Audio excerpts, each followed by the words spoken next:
Everyone wants to make money out of real estate, right? So, where will you find Hotspot Suburbs in Melbourne 2021? My name's Tony Harrington. I'm the founder of Your Property Investing. For the past 20 years, I've been investing myself and teaching my clients how to put together long-term capital growth programs and giving them a turnkey solution that makes property investing easy and simple. On this video, I'll be talking to you about 5 areas where I think you're going to get some pretty solid capital growth in 2021. And I'll give you some reasons why I think those areas are pretty good. So let's start off. Mornington Peninsula, okay, down the bayside suburbs of Melbourne is absolutely booming. I've got a couple of properties down there that have gone up 25% in the last 6 months, folks. It's absolutely flying. Now, the reason why it is because a lot of people have got really cashed up in Melbourne. They've decided they're going to buy a second property or an investment, and the Mornington Peninsula, because of the lifestyle, the freeways and whatnot, that's an area that they're heading down and going, hey, this is pretty cool. So from a lifestyle perspective and investment perspective, fairly good down that side of town. Here's the second area I quickly want to talk to you about. Geelong down on the west coast, similar things happening down there. A lot of people are buying up, investors are down there. There's a brand new suburb. There's over $6 billion worth of projects, construction, infrastructure going to happen in that area over the next 2, 3, 4, 5 years, okay? Really quick there. Now, Werribee in the western suburbs. Look, it's got a bit of a stigma. Werribee, people go, ooh, Werribee, right? But think past what's there today and look at what's going to be 10, 15, 20 years from today, folks. That's where you have to have the mindset, okay?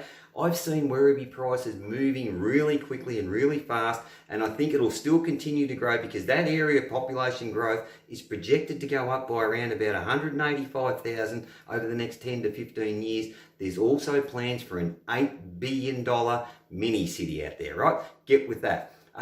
Rockback Mountain, I think I've spoken about this before, but it's an area where, again, there's a stigma to it. Look past the stigma, major growth, major area. Another area, again, where there's big infrastructure, inner city Melbourne, 5 k's from the CBD.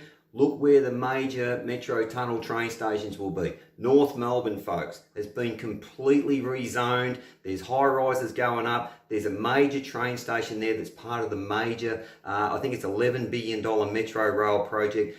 North Melbourne's one of the major stations. Parkville's another.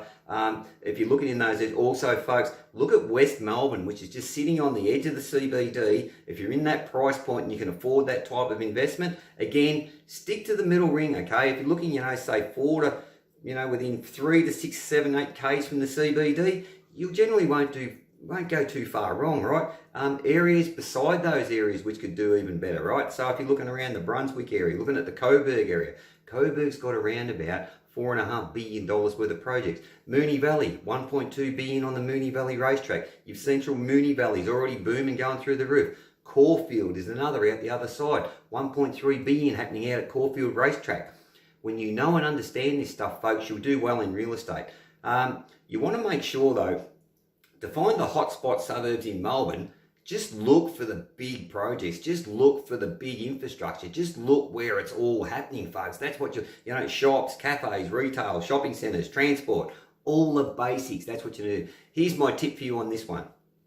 You should spend at least 3 months researching any particular area where you're thinking about investing so you know it inside out. When I first started investing back in Geelong in early 2000, I spent 3 months going through a particular area, a particular suburb. I went to auctions, I spoke to real estate agents.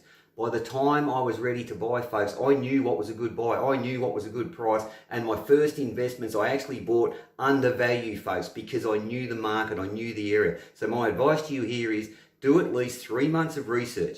I know we're time poor, but if you love real estate and you're keen to invest, you'll put in the time and you'll put in the work, all right? Hey, look, I hope you enjoyed that video. I hope you got some good content out of it. Finding the hotspot suburbs in Melbourne, it's not too hard to do, folks, if you just apply yourself and do a bit of research.